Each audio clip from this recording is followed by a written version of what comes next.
ए जी सुनता नहीं। हे भगवान ऐसन मरद के पाले पड़नी कि हमारा आज ले एको गो शौक पूरा ना कर। अरे खेलनी तोरा के राशन के चावल खियावतानी, मोटका केरा का सब्जी खियावतानी, अब का तोरा खियाई रे? रे नतिया कथी के शौक पूरा करे बारे, ना लाली देता रे, ना उठलाली देता रे, ना झुमका देता रे, ना कान बाली देता रे। ठीक बारे खेलनी तोरे तो दिन झरिया कमाए जो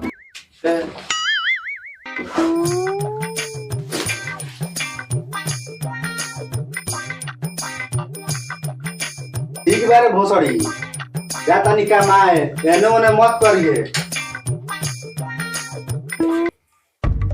पतिया नतिया पटना बा देवरा ढोड़ी चटना। का हो बाबूजी, काहे तार दुआरी सुनसान लागता? का कोई बुआ जी और भैया गईनी झरिया चमेली भौजी, राज तो तहार उपासे कटी, जरूरी होई तो बोली ह बेड़वा बाटे। पतिया नतिया पटना बा।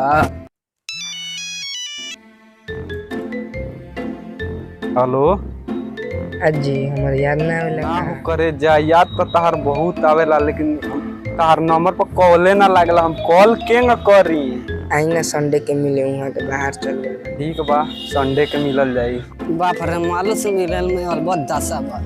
ई रोड आज लेना बन कौन सरवा गांव के मुखिया बाजी रोडवा ना बनवाई लग।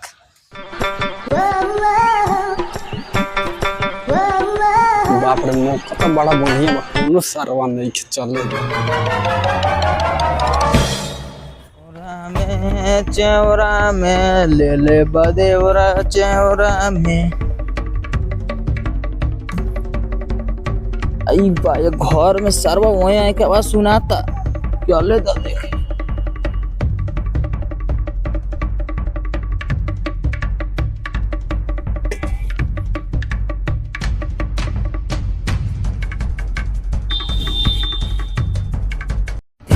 बाप रे बाप, तो सुकरिया के मेहरारू चमेलिया भौजी यार के संगे रसरेलिया मनावतिया। सुकरिया भैया लगे फोन करे दो।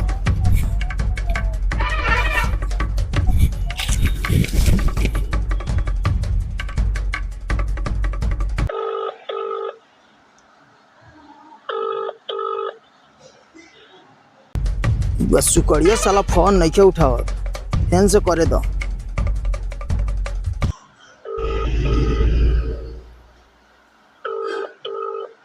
हेलो सुकाड़ी भाई।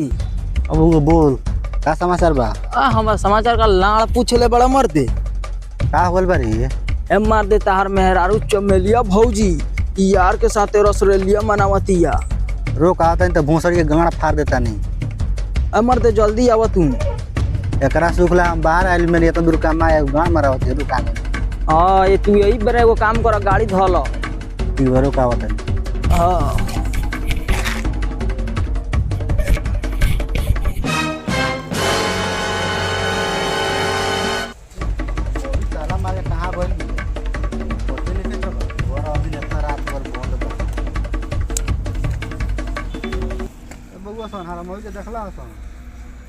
ए भैया आजकल तहारा मेहरारू के बड़ी हाला सुनले बानी। तहार मेहरारू से बड़ा नया नया लोग मिले आवता। तने चलो सन तो खोजे कहां भी है भूसड़ी। चल चल चल सब बुझे दिखा खरा कर कौन रे? गड़वा है। हां चल चल तो मोगे देखी। चल हम दिखाओ तनी। चल Soña bolong to suta ke roti, taki roti, thori ko belela.